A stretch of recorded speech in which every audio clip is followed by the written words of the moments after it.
Welcome back, everyone. I'm Dr. Khan, and I am pumped for today's session. We are diving into one of the most mechanically brilliant, yet frustratingly fragile parts of the human body, the rotator cuff. It's the ultimate tug of war between stability and mobility. Exactly, Dr. Khan. And while you're thinking about the mechanics in the clinic, our students need to be thinking about the sits muscles for their boards. That's supraspinatus, infraspinatus, teres minor, and subscapularis. Precision is key here because the examiners love to trip you up on where these muscles actually attach. Sits. It's a classic.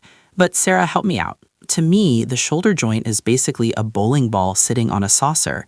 The glenoid cavity is so shallow, if we didn't have these four muscles, the humerus would just slide right off the scapula the second you try to reach for a cup of coffee. That's a perfect clinical analogy. The glenohumeral joint sacrifices stability for a massive range of motion. To keep that bowling ball on the saucer, the sits muscles fuse with the joint capsule itself. Now, for the high-yield facts, 3 of these muscles, supraspinatus, infraspinatus, and teres minor, insert onto the greater tubercle.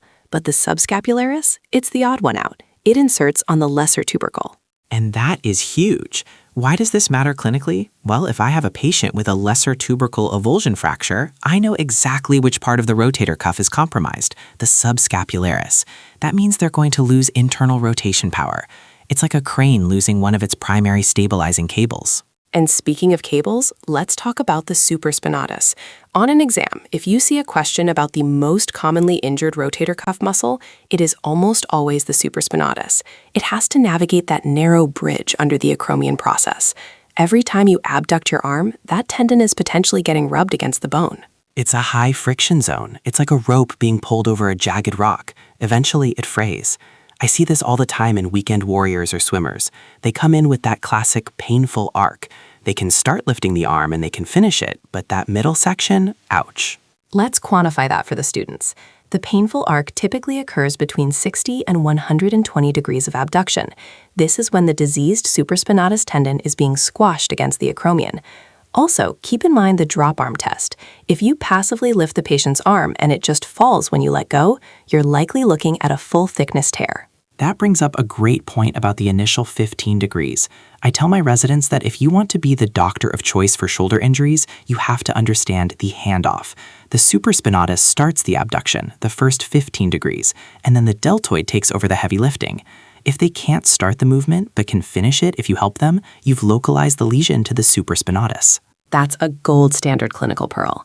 Now, Dr. Khan, I want to look at a more severe case mentioned in our text.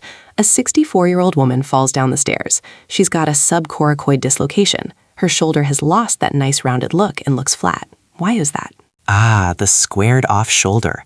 Think about the anatomy. The humerus, specifically the greater tuberosity, is what normally pushes the deltoid muscle out to give the shoulder its curve.